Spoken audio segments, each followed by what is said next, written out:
Our Heavenly Father, we come before thy presence this morning, appreciating the way you have led each one of us. We love this country, Kenya. We love the thought that you recognize the youth in this country and that you want to empower them. You want to make them realize their potential. We want to give honor and glory to your name for the many youths that we have in Kenya. We know they can do a lot, and we know that through your guidance, there's a lot that can be achieved in this country, and especially this day. And that's why we are all here. We pray that your name be glorified, and all the programs that be organized that will bring honor and glory to your name at the end of this day. We want to appreciate you in a very special way, for we pray in Jesus' name. Amen.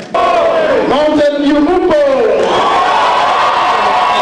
Itasuru Mupo, Hadi Westlands Mupo, makofi yake Mr. Bed anapokuja kutukaribisha nyumbani.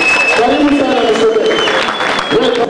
He is very much giving a lot of input to the use of Westlands, kwa sababu they always say if you invest in youth, you are investing in the future of the nation. Let us not only be people who criticize, but also critique. When you critique me, I'll become a better Obed tomorrow. Tumeandalia program ya leo, vile nilivyosema, tuna maofisa ambao wanawakilisha ofisi tofauti tofauti. Tuko hapa na Mama Anna Ngure wa Westlands Constituency Office. Anna yuko? Atasimama ndio. Ms. Ngure, if you can please stand. Anna Ngure, Women's Enterprise Development Fund. How many of you have heard of it? Okay, kabla mmesikia, jina langu ni Ann Ngure kutoka Women Enterprise Fund, Westlands Constituency. Mmesikia mmesema hamjaisikia kitu kama hiyo. Wangapi wamesikia? Hamjasikia? Okay, ndio wakati ya kujua sasa. Kila kitu iko na wakati wake. Kwa hivyo sasa hii ndio mtajua kuna Women Enterprise Fund, Westlands Constituency, na imekuwa kwa muda, si ati ni kitu mpya. Imekuwa kwa muda since the year 2007. Imekuwa huku kabisa. So Women Enterprise Fund, what basically we do, tunapatia vikundi za wakina mama pesa. Vikundi za wakina na wababa je?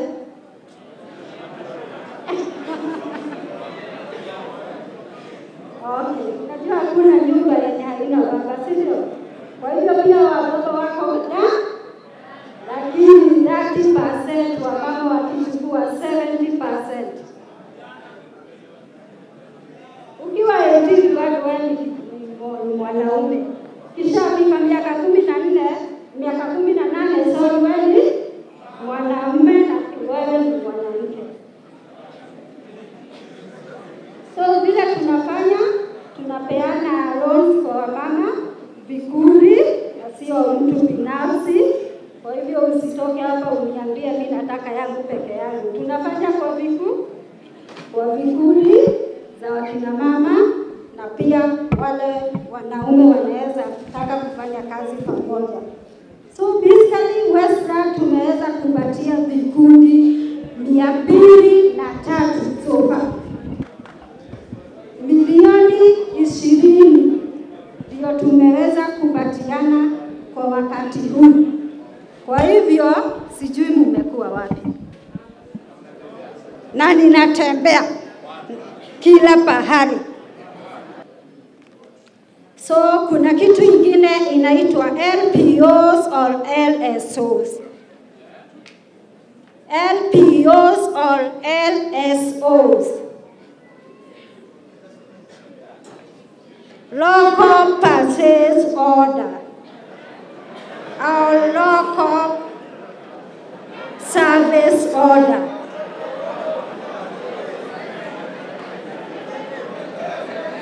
LPOs stroke LSOs.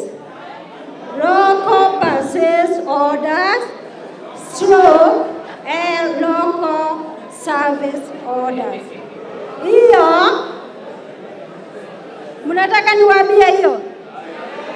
Hiyo inatumika kuchukua tenders za serikali. Si mmechukua ile kitu inaitwa 30% yenye inapewa walemavu, youth and women. Hiyo you have to register a company so that you are able to access those tenders. Once you get the tender, we fund you up to 2 million shillings. Uwezo Fund ililaunchiwa tarehe 8 September 2013 by our President Uhuru Muigai Kenyatta. Na ndani ya Uwezo tuko na mapatrons wenye wanasimamia bado. Tuko na county patron ambaye ni woman rep wetu Honorable Shebesh. Uwezo Fund haja yetu sana ni kuona ya kwamba tumeinua vijana na Uwezo iko na masharti yake. Nitaenda straight kwa masharti. Sharti ya kwanza ni ya kwamba wakati una apply hii Uwezo, kila constituency imepatiwa pesa yake, na tungependa vikundi zenye tunapatia pesa ziwe ni za Westlands. Watu wetu wenye wanapata hii pesa wawe watu wa Westlands, wapigaji kura wa Westlands. Kwa hivyo nikikuitisha kadi yako ya kura usisikie vibaya, kazi tu ninaifanya. Sawa? Kwa hiyo table banking ndio backbone ya Uwezo, na tunaangalia sana. Sisi tunasema hatutaki kikundi wawe na pesa kwa bank. Kwa nini? Unatajirisha bank na nyi wenyewe hapa mnakaa hamna chochote. So tungependa ile pesa mmeweka huko. Saizi kikundi kikuja na 100,000 kwa ofisi yangu. What I do, I call the whole group, I sit them down, niwaelezee umuhimu wa table banking. Na niwapatie examples za kuonyesha vile hii pesa inaweza zaa within just 6 months. Sisi ni Youth Enterprise Development Fund. Hello. We have a journey that has lasted over 8 years. Yeah. Ofisi zetu ziko pale Church Road kwa DC. Nani anajua hapo? But hatusemi lazima ukuje hapo. Sisi tutakutafuta mahali ambapo uko. Vijana mko? Tuko. Vijana mko? Tuko. Vijana sisi ni watu wa Mungu. Mambo yale tunafanya lazima tufanye kwa upesi na kwa nguvu. Kwa jina naitwa Jora Muremi. Nashukuru sana kwa hii fursa, or even on behalf of the CEO Youth Fund, kwa kutupa fursa ya kuja kukutana na vijana wa Westlands. Unajua Westlands ni digital because iko karibu na the city center. So this is a very wonderful opportunity, na kwa sababu ya muda tuko na so many products. So nitaenda kwa haraka kwa upesi kama kijana, na najua ya kwamba this is your day. Sema hii ndio siku yako. Hii ndio siku yako. Leo usipojua na uerevuke. Unajua kuna methali inasema mjinga akielevuka. Sasa leo tunaelevuka, na hizo unasikianga mabilionaires na mamilionaires. We can make it. The other thing that we are doing, because of that %, kama ile ilisema sasa lazima tenda zote za government ziwe zinafikia vijana na wamama na those who with disabilities. Youth Fund, we came up with a product ambayo inaitwa trade financing. Niyo LPO financing, that is local purchase order na local service order, and even bid board. Hawa ni wewe ambaye unataka kuparticipate in tendering process.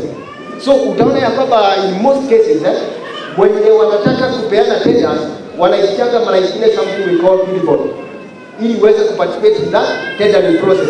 Na usikimbilie kwa banks huwa wanapeana but wanachana. Sasa kuja kwetu, if ukipata tenda na wanaitisha billboard, come to us, tutaweza kuprocessia the necessary documents ili uweze kuparticipate in that tendering process. So usikae tu hapo. Kwa unasoma magazeti na ukiona mahali kuna tenda, wacha kusema hii ni ya billionaires. Nothing like that. Number 2, for wale ambao umepata tenda, tunakufinance na tunafanya up to 20 million. Sema 20 million. 20 million. We can finance you kama umepata alata ya LPO ama LSO a maximum to 20 million. Because tunataka vijana wewe ambaye umepata, hata kama ukipata 100,000, you can come to us, tutaweza kukuelezea how you can participate in this, utuletee those documents. Na wacha niseme hapa, kama you are doing LPO, sio lazima ukuwe ushafanya like 10 other LPOs hapo mbeleni. Inaweza kuwa ndio ya kwanza. Maybe umepata sana tunafanya account government na these parastatals na government institutions. Kulaaniwa ni yule ambaye amesikia huu ujumbe na akae hapo. Sawa sawa. Sisi tumewajulisha. Na lakini najua kwamba vijana wa Westlands ni vijana digital, ni vijana ambao wanajua an opportunity ikitokea hamtakaa hivyo. So tafadhali, this 20 million zinakaa hapo na wewe ni kusema tu mashida. Sitaki kusikia hiyo. Wacha tuweze kuinuka. If you have anything ambayo you have an opportunity, hata hujui kama unaweza saidika aje, kuja kwetu, we can always advise you na uweze kusaidika. Sawa sawa. So our challenge kwetu ni ya kwamba make use of Ken. He's a very serious guy na najua ya kwamba ataweza kuwasaidia na tutaweza kusupport vijana ili uweze kuinuka. Sawa sawa. And God bless you. Thank you. Really, Mr. Murimi, makofi ya sawa sawa. Thank you very much. Thank you, Ken, and thank you for bringing your boss along, regional, anasimamia Nairobi, Kajiado na Kiambu. Kwa majina naitwa Charles Kagura. Mimi niko huko headquarters. You have been told where our headquarters are, Kencom House. That is where the directorate headquarters. Lakini ministry's headquarters tuko treasury building. That is 10th floor. That is where our PS is. And our offices are open anytime. You are welcome. But for now, nimeambiwa tulisukumuzie mambo ya AGPO. Nikataka kujua kwanza ni wakati wanajua what is AGPO or how many vijana wame benefit from AGPO. Ni watu wangapi hapa by show of hands wale wanafanya biashara na serikali?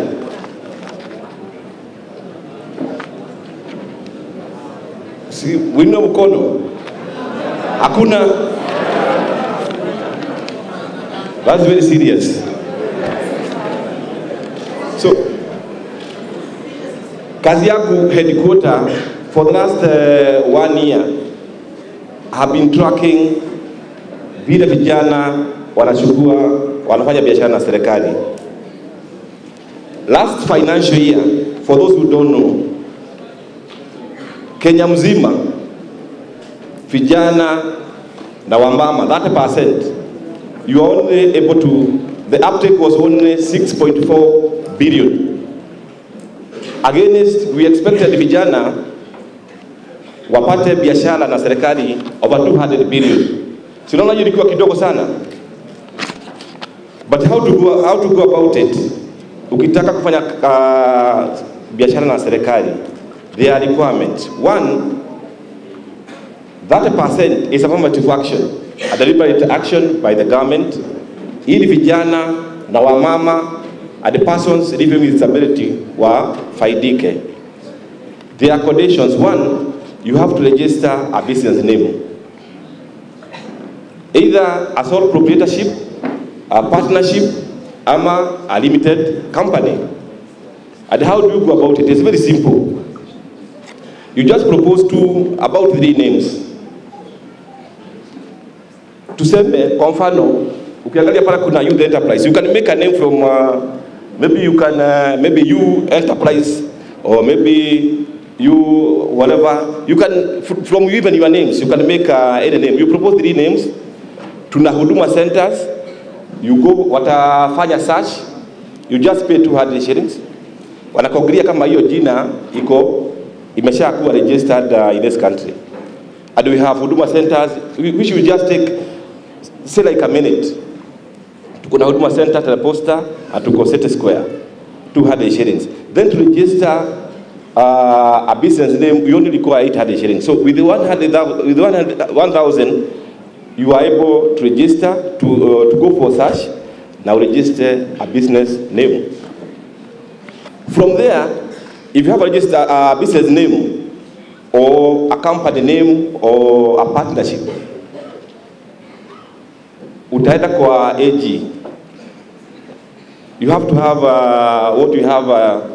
you have to go to KRA, you file what you call tax compliance certificate, because that one is also required.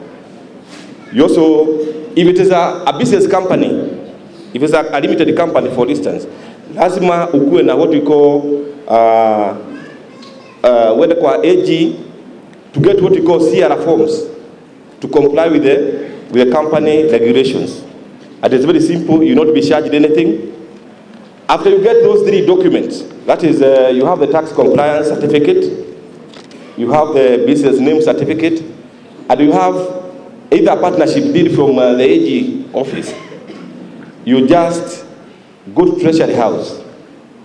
That's now you'll be eligible for AGCO certificate. At AGCO, you are talking of access to government procurement opportunities. My name is Arochen Kennedy Ababu, for those who knows me. This is the youth representative. We are 2. And my sister Salome Wambui, which is just outside here. In fact, I'll have to be very brief, and I'll just talk some few that I know that it touches the youth in CDF, because I know most of the youth, they have been neglected. I don't know, is it because of the act of the CDF, of which I'll have to appeal to our MP and the government of Kenya, at least to do an enactment, at least for youth to get more funds, and in order for them to be sustainable. Mostly what we are doing in CDF at the moment, we have a vote for the sports. That is the one that goes to the youth. And mostly we are very restricted on that. We have been told that we can hold a tournament, but we're not supposed to be giving or issuing in terms of a reward, in terms of cash. That is a bit a challenge that we have. But we have been enriching all the youths of Westlands constituency. So far, we have had about 2 tournaments in Westlands, which we held the previous year and the other year that we held Team Wanyonyi Super Cup. It has been a beneficiary to the youth of entire Westlands constituency. When Mr. Kagwara was talking about the various registration processes, ile mambo ya kuandikisha kampuni, wangapi hapa wana kampuni ambayo imeandikishwa, an official, a registered business? How many of you in the room have a registered business? Kampuni ambayo imeandikishwa, ina jina na ina zile vitu ambazo Mr. Kagwara amezungumzia. Weka mikono juu, tukupigie makofi. Weka mikono juu kabisa kabisa. Aya, look, turn around and look behind you. How many? 1, 2, 3, 4, 5, 6.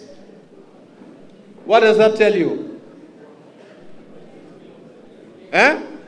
Nikisema youth bure sana mtahangaika bure. Hapana bure. Youth sio bure.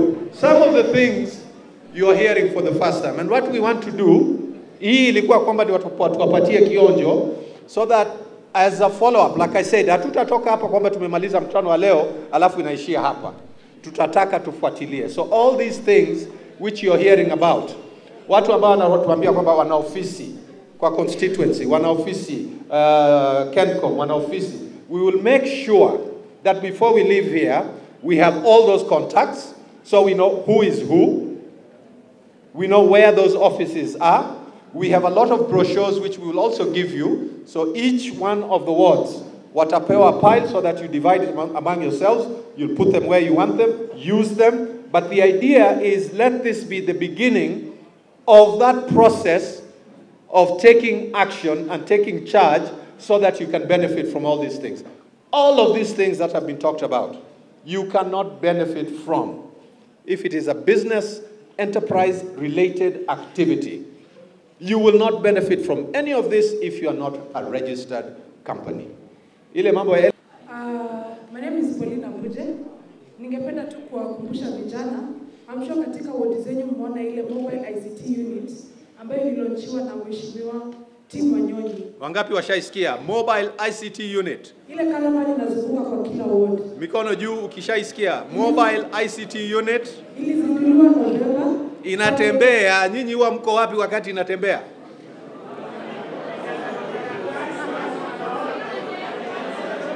Haya, sawa, polisi bila. Hiyo ICT unit ambayo ililonchiwa na mheshimiwa pale Kagemi Polytechnic. Soma imezunguka katika wodi 5 hapa Westlands. Na tuko na data ya watu wale ambao wame-access hizo facilities.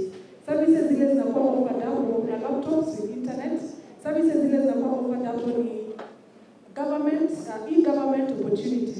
Kumaanisha, ukitaka information about Youth Enterprise Fund online, unapata hapo na unapatiwa usaidizi. Ukitaka information about Women Enterprise Fund, ukitaka information about the available government opportunities pia unapata hapo. Kuna watu hapo wanakusaidia kujaza hizo form. Ukitaka kuregister business, kuna vijana hapo wanakusaidia kuregister business, na kuna wengi sana ambao wameweza kuaccess hizo opportunities. So far Kagemi as the highest, Kagemi so far around 4,000 youth wameweza kufika pale na kuaccess opportunities. Kagemi hoye! Kwa wapi Kagemi? Please take advantage. Hizi ambazo mnaambiwa ukitaka kupata form gani, ukitaka kujaza form, ukitaka kudownload, ukienda pale utasaidiwa. Sawa vijana? Mimi technician, I have a company registered, Johannes Enterprise, at the same time being a musician and a gospel music. Je, itafanyaje apart from my company, kama mimi gospel artist ambao nashuka sasa hivi, itasaidika kivipi ili nipate kufika kiwango ambao ninahitaji nifike? Inahitaji msaada kusaidie kuendelesha biashara yako kama gospel singer. Upande wa gospel at the same time upande wa electronic. Asante sana. Good. So swali langu ni kuhusu registration. Nimesikia kuwa wanasema una register company, lakini tulikuwa na chama na tunaambiwa pia ukitaka kupata hizo funds lazima uregister chama. Kwa hivyo is it different? Do you register the company differently than how you register the chama, or is it just the same process? Very good question. You have a group. You belong to a group, and the group, hopefully the group is registered. If you're calling yourself a group, I hope it's registered. And if you could ya wakora nini? Okay. Safi.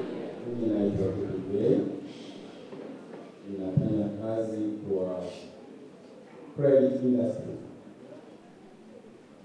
kwa microfinance. Lakini ile challenge observe kwa hizi zote, tumeambiwa na Madam Ngure, tumeambiwa na Lydia, tumeambiwa na Kaburu, tumeambiwa vikundi. Lakini ni vizuri pia tubainiwe wazi kwamba hivi vikundi lazima viwe na idadi gani hadi wapi. Kwa sababu huwezi kuambia makundi sio lazima ama ni vikundi vya watoto wa jamii moja. Safi. Kwa hiyo tunaeleweka.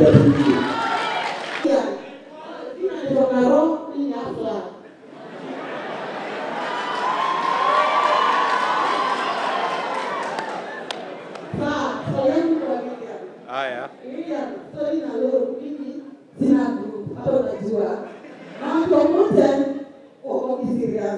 Sasa nitajuaje na nitakio kile hapo. Kama na swali hili nisaobe ndio wapi? Swali hili liko wapi? Kwa sasa ofisi iko wapi? Ndio. Mimi nimeshindana kidogo hapo ofisi. Wakaniambia ni ofisi zangu na papers. Nilileta. Sasa hiyo naongezea tuko 15 kwa wanajua tunaelekea 17.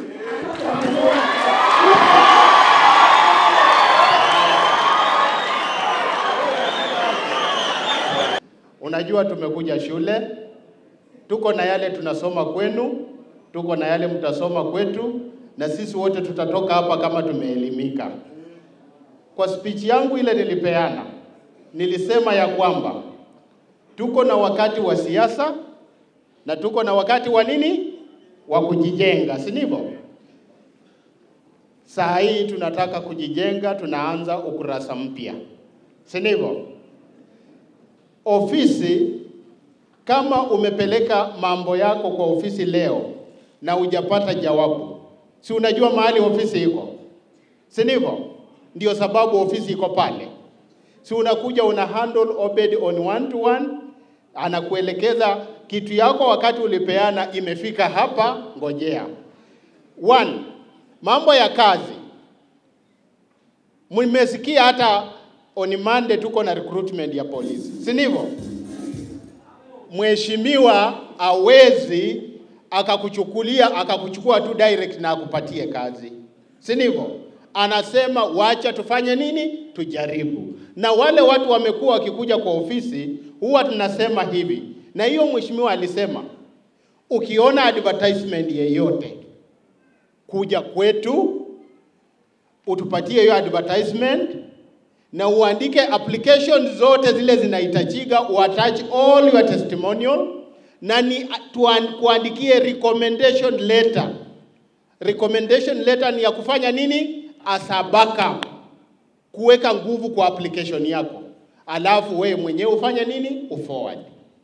Na kama such an opportunity haijatokea, tuko na watu mheshimiwa wamekuwa wanakuja wanaenda kwa KTN, Standard Newspaper, East African Industries. Mtu anakuja kivyake na advertisement na anasema hii ndio advertisement imetokea, mheshimiwa nataka nini? Uniandikie recommendation letter.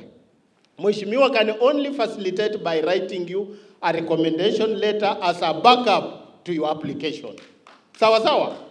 Na any further clarification mumekaribishwa ofisini, tutasemezana. Tumekuja hapa kusoma. Asanteni kwa maswali yenu. Nitajibu swali kuhusu formation ya group, ama nitajibu swali kuhusu registration pale chini. Kuna mwanadada alisema ya kwamba wako na registered group, at the same time pia wangependa ku-apply for the 30%. Sasa kitu ningependa nimwambie, wako na option mbili. Moja, wanaweza kuregister hiyo group yao as a company, that is one, but you'll remove the name group. The name you are using, you can search. Ikiwa iko, you can register it as a company. Secondly, as a group, they can decide and come up with names to register so that they are able to apply for the 30%. Na sisi youth yetu ni 10, wamama 10, PWDs 10. Kwa hivyo, ukifanya hivyo dadangu, ninakuhakikishia ya kwamba utakuwa umeendelea vizuri. So you need to have two. There is the one for the group and there is the other one for the company. Sawa? Tukienda kwa group formation, ningependa nimjibu ndugu yangu hapa ya kwamba tukiongea maneno ya groups kawaida inakuanga ya watu kidogo, sio watu wengi. We talk of groups from between 10 to 15, ikienda sana 20. Uwezo Fund, we like working with groups of 10 to 15, not big groups. When we talk of big groups, those are groups that are under an umbrella, or they are, we can say they are associations, or they are welfare. We still work with them. We know they have huge numbers, but we also advise them on what to do. Tunataka masharti haya kwamba viongozi wa hicho kikundi wale wako chini ya miaka 35. Sawa? We have got that 4 years, 11 months, and 29 days. Not beyond 30 days. Kwa hiyo ukienda kwa registrar, kuna register groups anaitwa Madam Roda, na kuna ofisi yake pale APK. Kichukua matatu tano kwa wale kutoka familia, unashikia ABC, una cross, kuna duka kubwa kuuza vitu vya walemavu, ofisi zao ziko hapo. Composition, sisi hatubagui mwe vijana, wavulana, wasichana, mwe mchanganyika, sawa. Membership, at least, kulingana na rejeswani za watu 8 per group. Na ile kama mnataka ni yenu, lakini pia mzuie kuwa na mass movement, sababu kama unaeleza kikundi ambacho cha biashara, the bigger you are, the smaller the profit. So minimum of 10 members is okay. Sasa? Sawa. Na tunasema hivi, katika hiyo kikundi 70% of members wawe below 35 years. Wengi wanakuja wanasema niko 35, tumesema below 35. Sasa kwa hiyo tunaruhusu wazee wawili watatu pale ndani, bora wao wazee 30%. Palipo na wazee pale vikundi. Kwa hivyo ukirejeza vikundi na mnaona mimi mzee naweza kuwa mnaleta kwa member. Biashara yako, you work from the family business. So what we do, we do not dictate kwa youth anza hii biashara. Tunakupea fursa because wewe ndio unajua why you want to be 5 years, 3 years, 2 years. Ukichagulia ile biashara ukaanza, but we can advise you the advantages of various sectors za biashara. Kuna sole proprietor, kuna partnership, na kuna limited company. So haya tunaweza kuadvise ukifungua hii kuna utaratibu wa before. When it comes to financing, huwa tunataka number 1. Kama uko na biashara yako, wewe unaweza kuwa hata kama umeanza na 10,000 ama 5,000, it is running. Kama ni yako wewe yako, tunaweza kufinance. Na hiyo hiyo ni maximum 2 million. Kuna ile ingine leo unataka kuanza. Hiyo huwa tuna advise ili muweze kuwa na that exposure. Na tena upate kujua sisi tutakufinance namna gani. Biashara ndio unachagulia. So unaweza kuwa kwa kikundi na watu kama 8 ama 10, uchukue base ya kwanza. Unajua kujuana ni very important. Trust is very important because you need us to train ya kwamba mkiwa na biashara hii tunaweza wakopesha pesa kwa fulani.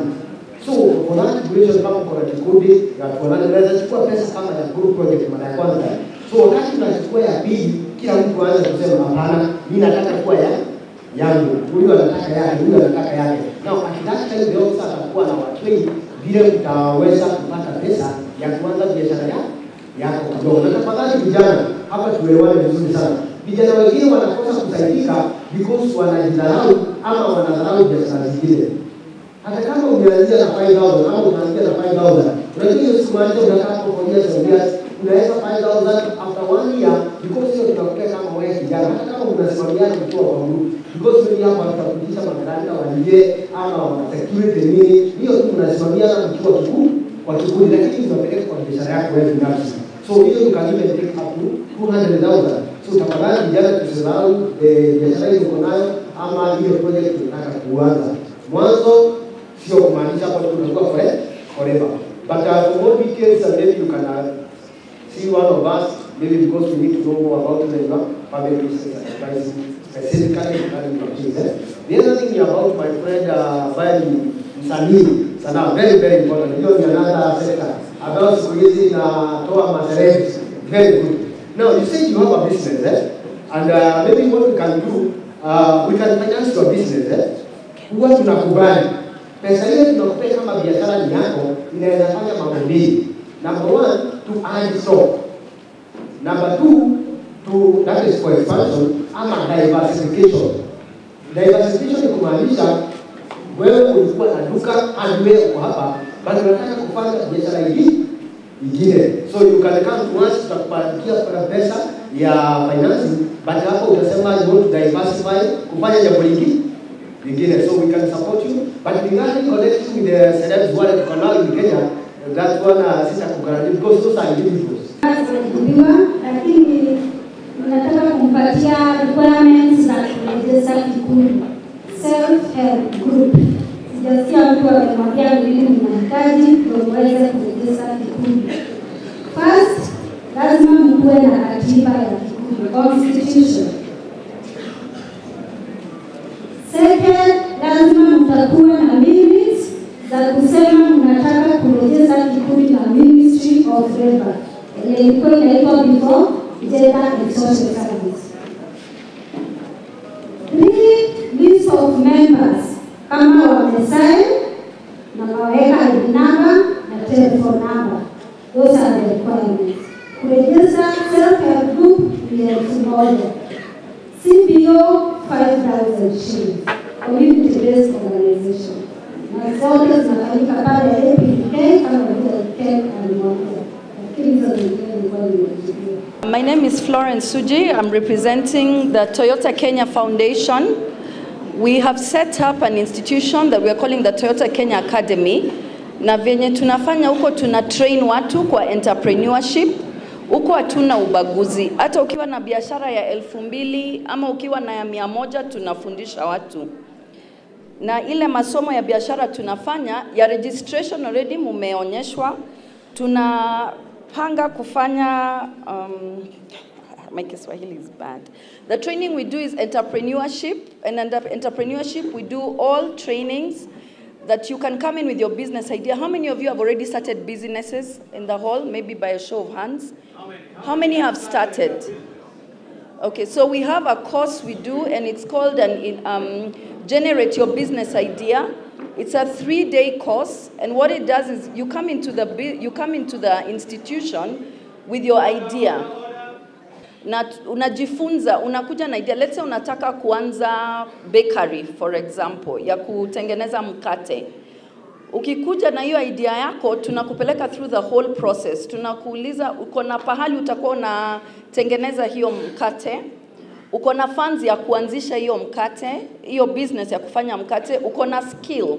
Skill ni kumaanisha unajua kupika hiyo mkate mwenyewe ama itabidi uandike watu.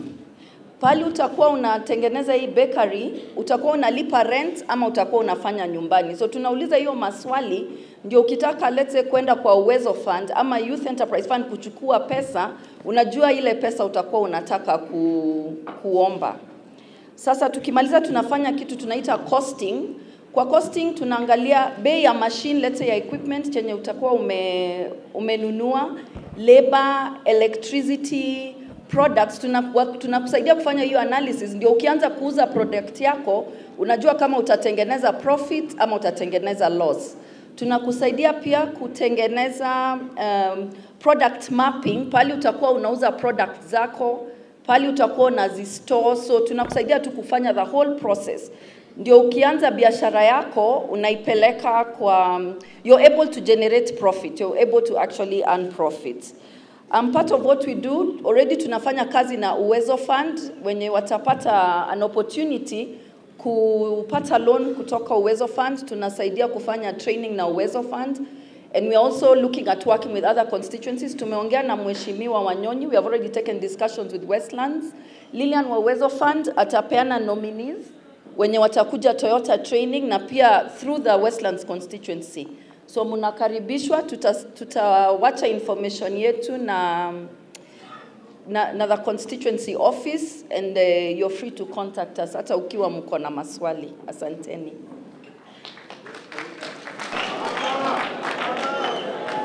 Karibu sana mzee Wanyonyi.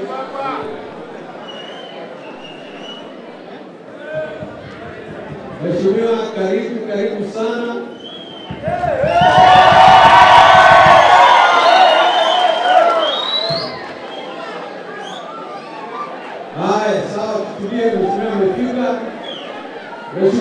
Na idea tunakupatia nafasi, unarudi kama ni kwenda kutafuta pesa, kujiorganize, ukiwa ready tena unarudi sasa tunatembea na wewe unaanza business yako. Ukiwa tayari unataka kuexpand unarudi tena for another upgrading. So tumeweka kwa layers ndio tunaweza kusaidia kila mtu. Then tunaweza pata mtu let's say ameanza business yake na anataka yeye amefanya start your business, anataka kuexpand business sasa ikuwe kubwa kidogo. Then unakuja tu for expand your business.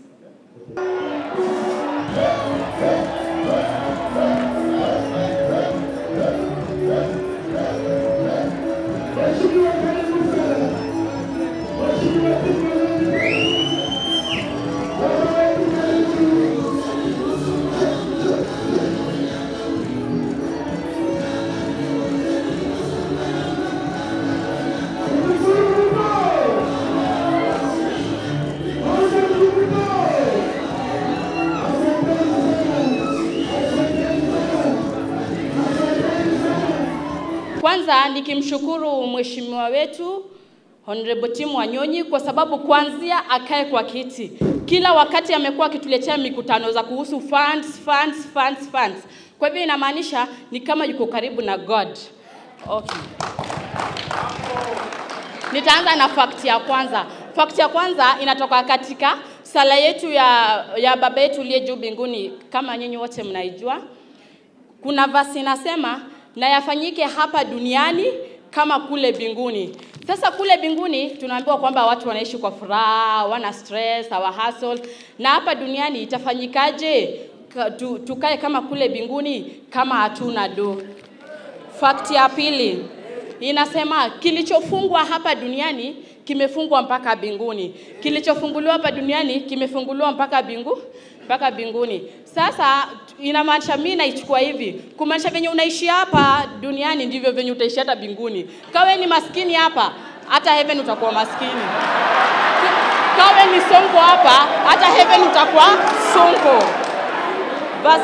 Verse ya tatu inasema hivi. Walionavyo wataongezwa, na wale hawana hata kidogo alichonacho atanyang'anywa kipato yule akonacho. Sawa, weka youth unashindilianga ukisema hauna unaambiwa join group. Kujirejesta ni 200, unasema 200 sina. Kusave 50 bob kwa wiki unasema hauna, unashindilia tu ukisema hauna. Sasa ni siku gani utakuwa nayo? Siku ya mwisho utanyang'anywa ipato ule akonayo. Fact ya 4 inasema hivi.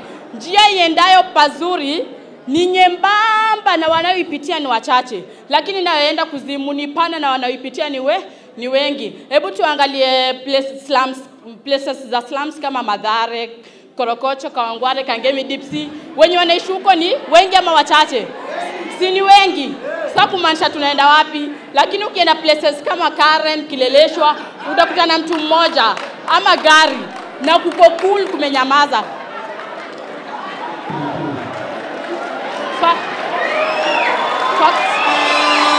Fact ya 5 inasema heri mkono unaotoa kuliko unaopokea. Sasa utagive aje kama wewe hauna? Wewe una expecting tu kupewa. Siku gani utagive? Na unafaa kugive juu blessed is the hand that gives than the one that receives. Alafu fact ya 6 na ni ya mwisho inasema kuna verse inasema itakuwa rahisi sana ngamia kuingia katika tundu la shindano kuliko tajiri kuingia mbinguni. Hii aspect watu wengi huwa wanaichukulia kimakosa, nasema matajiri hawataingia mbinguni. Sasa ni heri niishi maskini juu nitaingia mbinguni. Acha nikwambie unajidanganya. Mungu aangalii utajiri yenye tuko nayo ulimwenguni, anaangalia heart. Juu roho ndio itaingia mbinguni. Sasa ukijidanganya tujue ni maskini ni utaingia mbinguni, hautaingia. Ni utajiri ndiye ataingia juu. Nini utajiri yenye Mungu alisema ni ya roho. Because there's a verse that says heri maskini wa kiroho. Sikizeni. Maskini wa kiroho ako tu na roho mmoja peke yake, Holy Spirit ndiye anamguide. Lakini ule tajiri wa roho unajua kuna maroho ngapi? Ako na wivu, chuki, kucomplain, vitina, zote amezibeba hapa. Sasa the last minute akienda heaven, roho yake ndio itaingia heaven. Unakuta imebebana hadi God anamwangalia anasema guys, saa huyu anaenda wapi? Sasa ni heri kwetu ukue maskini wa kiroho yani. Kwa hivyo ninamaanishaje? Mheshimiwa anatuletea njia za kupata funds. Anajaribu kutuinua ili tupate tufanye biashara, tujiinue. Ndio hata sisi tusikue tuna complain, tuishi life poa, ndio tutaingia heaven. Ni hayo tu, mbarikiwe.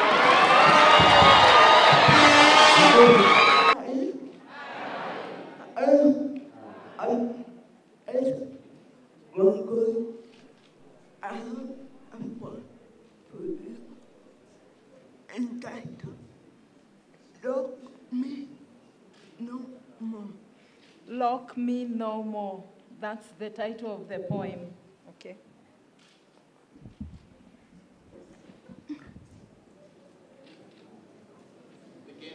Okay, just start. Become. I have never seen the sunshine, yet I know She has never seen the sunshine, yet she knows she has the ability. Today, I cry, lock me no more. Today, I cry, lock me no more.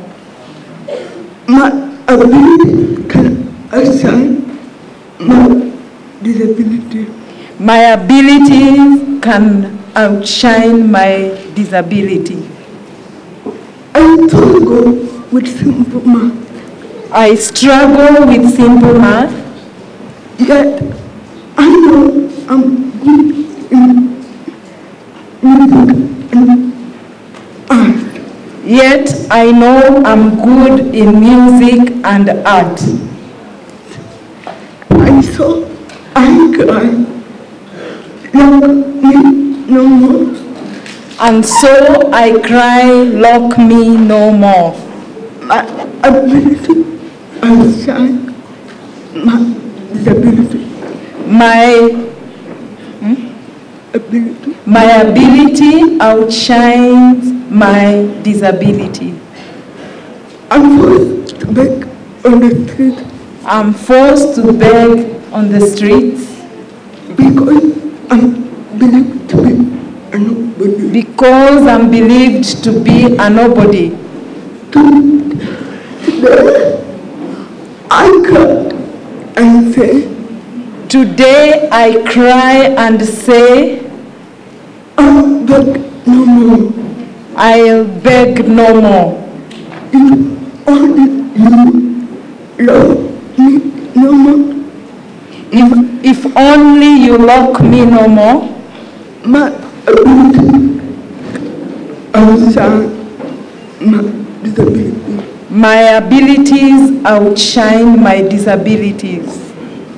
Yes, our abilities outshine our disability. Yes, our abilities outshine our disability. If only you lock us no more. Lock me no more. Lock me no more. And I will shine. And I will shine. Be who I'm meant to be. And be who I'm meant to be. Thank you. Thank you.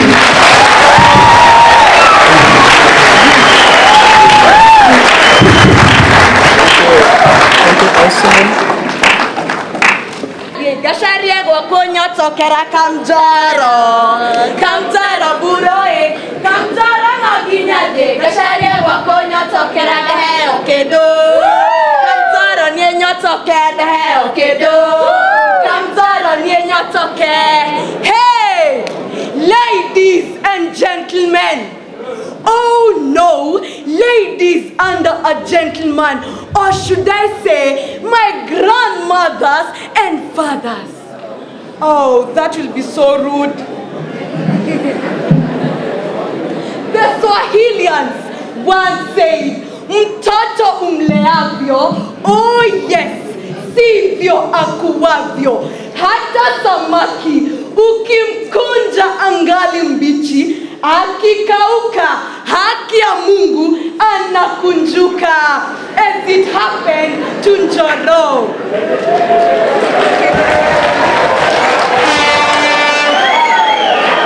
Njoro, aka Kamjoro, was a Form 2 dropout from Kabuki Day and Boarding National High School, a school that evolved and metamorphosized from Kabuki Nursery and Daycare Center after Kabuki Polytechnic.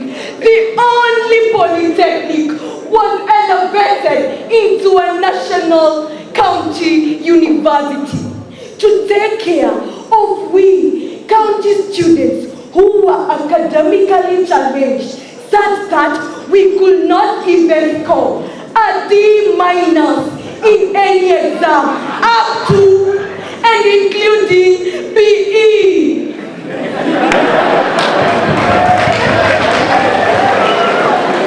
Ladies and gentlemen, High School had defining characteristics. This was the only school that was fenceless, though it had a big wooden barbed wire gate with the school motto, Titegemee au utegemewe, yani using a piece of charcoal.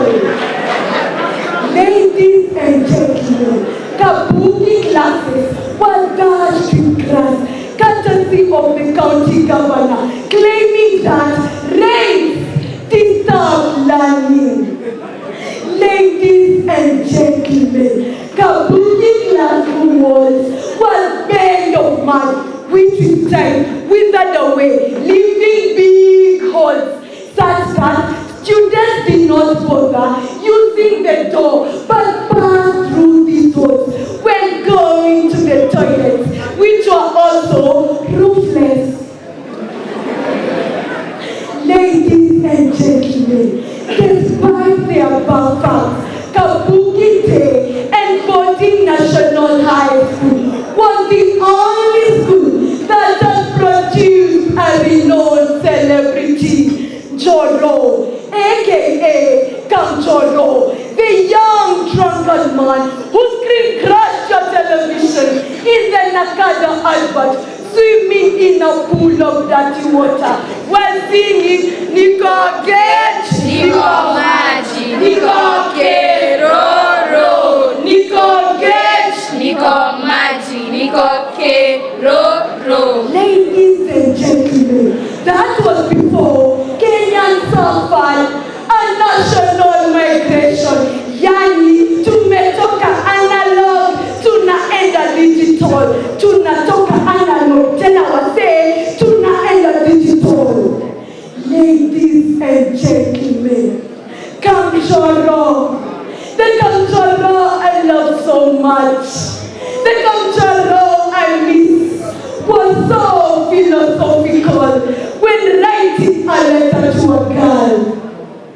My dear avocado, the chocolate of my heart, tied with KSL.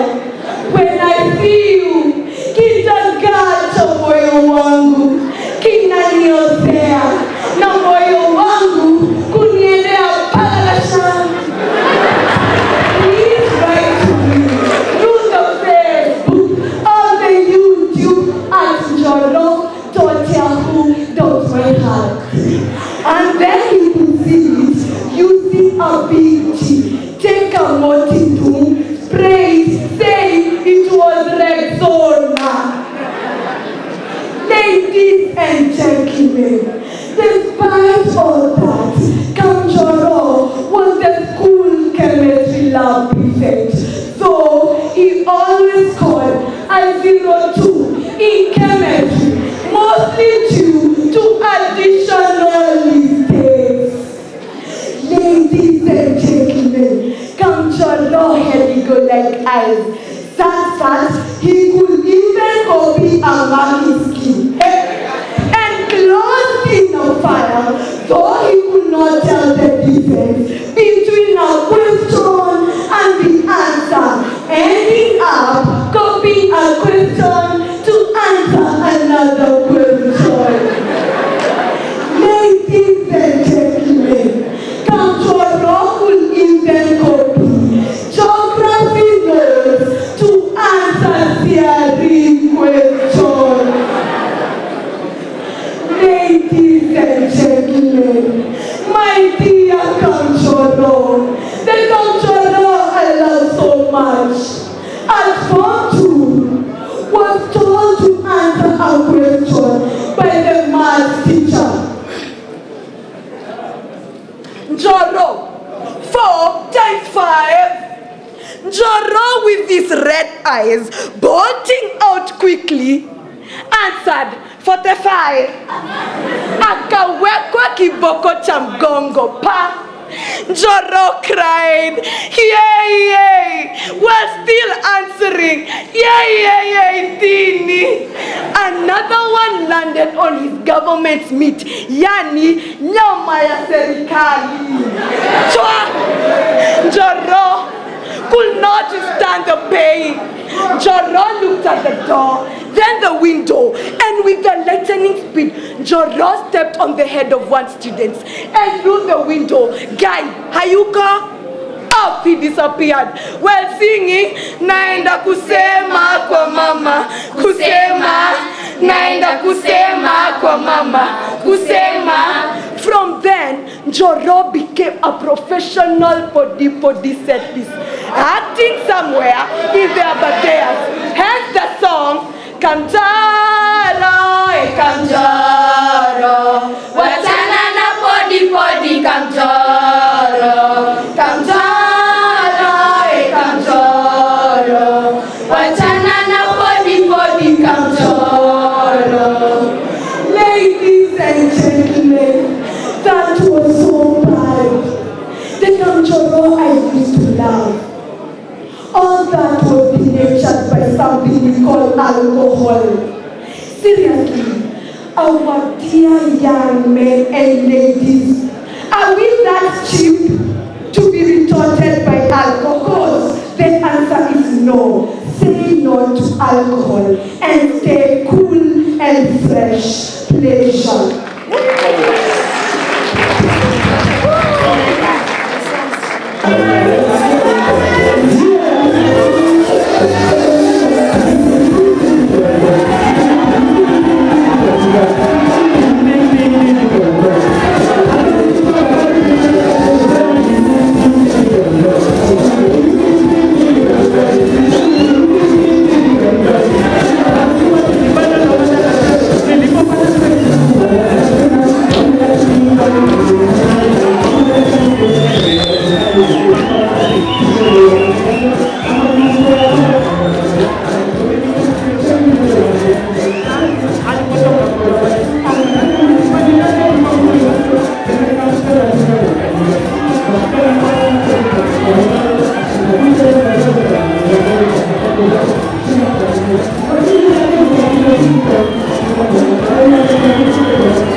There was one other presentation that we wanted to make sure that you hear. We have talked about business, biashara, biashara, biashara. We've talked about all these opportunities. nataka tena niwakumbushe, opportunities, opportunities, opportunities. Possibilities, possibilities, possibilities. Ndizo tunazungumzia leo. Nataka tukitoka hapa tutoke watu wakijisikia kwamba kuna uwezo, inawezekana. We can do things differently. The poem that we've just heard here. We can all fly. We can all fly. But you're not just going to wake up one day and find yourself flying. Sivyo? Lazima tufanye kazi. So we've been talking about business, which is what you do. You take capital, you do things with it, you produce goods, you produce services, you sell them. People buy them. That is how you grow economies. That is how you create wealth. That is how people develop. Wanyonyi na wale viongozi wengine kutoka kwa mashirika mbalimbali ambao tuko nao pamoja siku ya leo. Nanyi vijana wa Westlands, hamjambo? Hamjambo tena? Tusichoke maana tumaliza, na nitasema kwa upesi tu. Bila ninapozungumza kwa upesi hivi nitamaliza tena kwa upesi. Kitu cha kwanza kabisa, mimi kama mzazi na wengi naona karibu zaidi ya nusu yenu naona mko vijana ambao ni umri wa watoto wangu. Na mimi ningependa kwanza kwa kusema hivi. Mimi kama mzazi naomba msamaha.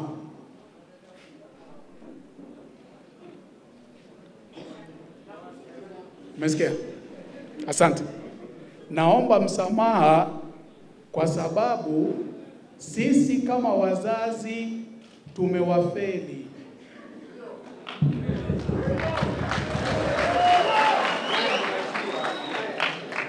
Tumewafeli hata ikiwa na mimi mwenyewe, kwa sababu wakati mmoja nimeketi juzi nikaanza kuwaza kwamba hao vijana wangu ambao naona nataka hapo siku za usoni wafanye vitu, naona ni kama hawana mwelekeo vizuri. Na nikawa najichallenge, nikarealize kwamba si makosa yao, ni makosa yangu mimi mzazi. Na makosa yanatoka wapi? Mimi mzazi, baba mzazi David Olocho aliaga, Mungu amlaze mahali pema peponi. Yeye alipokuwa kijana akikuwa kupitia shuleni, baba yake ambaye ni babu yangu aliwapanga. Mwanzo aliwapanga kwa kumlipia karo. Akimaliza alimpanga kwa kuweza zile pesa ambazo alikuwa anatuma nyumbani kwamba babu ajikimu nazo, alikuwa anazichukua zingine anaweka kando, akamsaidia kujenga nyumba. Alipofika umri wa kuoa, babu pia akamwambia, kwa zile senti umekuwa ukinitumia kila mwezi, nilikuwa naweka zingine kando kidogo, nimekununulia ng'ombe 2, ongeza wengine, nenda ukalipe mahari. Jukumu hilo siku hizi hatufanyi. Na hatufanyi kwa sababu tumesema kwamba shule inafanya kila kitu. Kisha mpeleka mtoto shuleni na mwambia aisee, mimi nimekulipia school fees, wewe sasa jipange. Maisha hayaendi namna hiyo. Hayakuja upande wa pesa, maana mimi nimesimama kwa sababu ya mambo ya pesa. Shida tulionayo nchi yetu si kwamba watu hatujui matumizi ya pesa. Matumizi ya pesa kila mtu anajua. Shida ni kwamba tumelelewa kuielewa ama kuzielewa pesa vibaya. Wangapi hapa wamemchapa mtoto kwa sababu alikuwa na pesa? Kwa wale wachache ambao wamepata mtoto. Mara ngapi amoi, mara ngapi? Asante. Na mara ngapi wewe umechapa kwa sababu ulikuwa na pesa? Unakumbuka wakati huo? Si ujachapo? Hiyo pound umetoa wapi? Hiyo pesa si ile yangu ilikuwa kwa kawa. Hii pesa umetoa wapi? Shilingi 50 ni nyingi sana, umezitoa wapi? Na utanyoroshwa, utachapwa mpaka hata kama ilikuwa mtu amekupa utasema tena.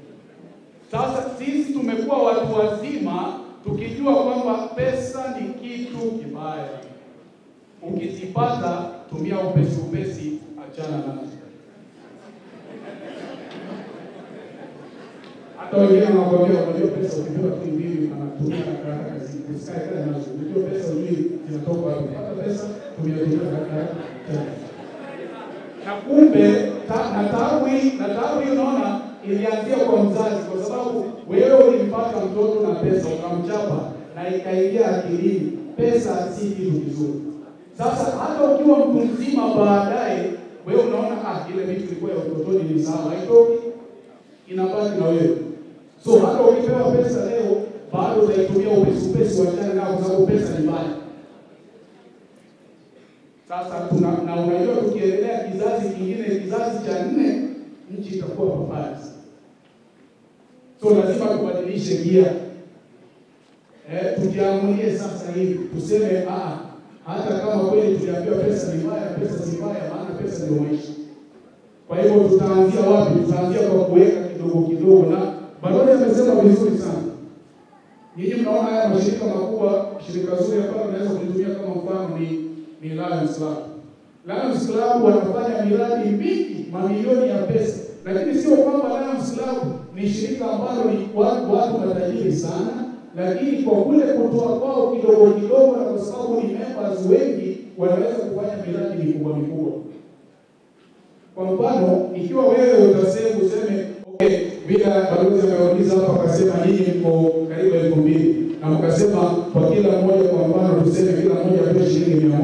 Hiyo itakuwa pesa ngapi? 1200, sio? Lakini 100 kwa sasa hivi haiwezi kufanyia kitu kikubwa, lakini 200,000 inaweza ikafanya kitu kikubwa. Sasa ni vizuri kwanza tuanzie hapa kabla hatujazungumzia mengine zaidi. Haya, hii Kenya. Kwa hiyo kitu cha kwanza tumekubaliana pesa si mbaya, ndio? Pesa ni mbaya, si mbaya. Mwambie mwenzako bwana, pesa si mbaya, pesa si mbaya. Pesa si mbaya. Pesa si mbaya. Sisi ndio wabaya, pesa si mbaya. Haya, asante. Haya. Hii Kenya tutarudi hapo tena baadaye, lakini shirika linalotoka ni Kenya. Aliposema balozi, Kenya ni sako. Vile wewe unaweka ile mshwari yako, tumetumia hiyo teknolojia kuziletea sako na makundi nafasi ya kuweza pia kuweka pesa zao na kuweza kuzitoa wakati wanapozitaka. Sisi sako yetu tofauti kabisa. Sio kama sako zingine ile unasema ukishaweka pesa yako basi. Kwa mfano ni hivi, wewe umefika 3,000. Na kwa hiyo 3,000 umesema 2,000 uweke nisiguse, lakini kuna 1,000 nikitaka ikawa ni savings zangu naweza kutoa, unatolea tu kwenye pesa. Na ni sako peke yake Afrika nzima ambayo unaweza kuweka savings zako ama akiba yako na uweze kutoa kwa kupitia kwa simu yako. Sasa nyinyi kama Westlands hapa, kwa mfano tulikuwa na mwanzo, bali na Westlands tulikuwa pia Kibera. In fact, members wetu wengi zaidi, karibu 900 inafikia 1,000, wale wanayote peke yake, wale wengi zaidi wako Kibera. Kibera ndio tuna members wengi zaidi. Na kule tuliwaelimisha hivi, tuliwaambia kwa mfano wewe ukienda kwenye mradi fulani, vile tunapewa pesa za uwezo, pesa za vijana, pesa za mashirika mengine haya, unapopata pesa hizo ukiwa kundi la watu 10 na mpewe 70,000, hata ukigawana pesa hizo watu 10 itakuwa mtu 7,000. Biashara ambayo utafanya na 7,000 haiwezi kutimiza vile unavyotaka. Na ndio tukawa tunaelekeza kwamba ukipata hiyo 7,000 si uweke kwenye sako. Kwenye sako omba mkopo wa 20,000. Pata mkopo wa 20,000, fanya kitu cha maana. Sasa hiyo ndio dawa sasa. Na hivi kwamba vile tuliwapa sote hivi, wewe unaweza kuingia binafsi, unaweza kuingia kama kundi, na pia kwa upande wetu Westlands tunataka mpite hapo zaidi. Mtumie mfano ambao tumetumia kule Ugunja Siaya.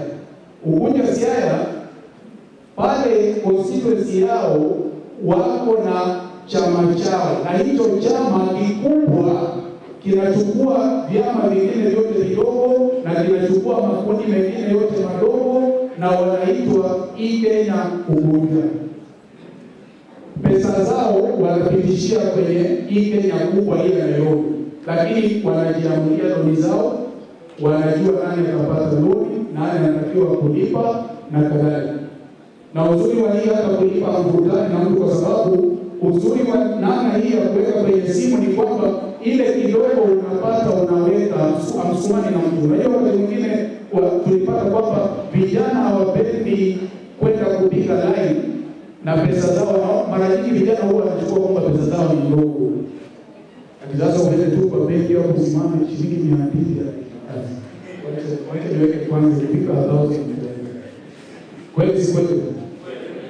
Sasa dawa yake tulisema ni simu, na nitakwambia kwa roho ni muhimu kujua, kwa sababu shirika la CIC la insurance hapo walitumia milioni 85 kuwaingiza vijana kwenye cooperatives hapa Kenya. Na kwa hiyo milioni 85 vijana walioingia hawakuwa zaidi ya 15. Na ni kweli sisi bila sema kwa kusema tu 85 million.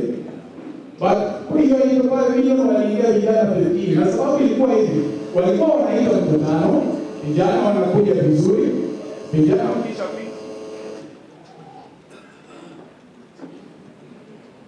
samani. Lakini nafikiri naweza bado kusikika. Haya, sasa shida ilikuwa hivi, vijana walikuwa wanaitwa kwa mkutano vile nimekuja hivi, unakuwa na muziki, vijana wanafurahi, wanaambiwa cooperative, wanasema sawa, tutaingia chama, wengine chama cha ushirika wanasema sawa sawa, mtaingia wangapi? Wote ni kwa juu sote. Haya.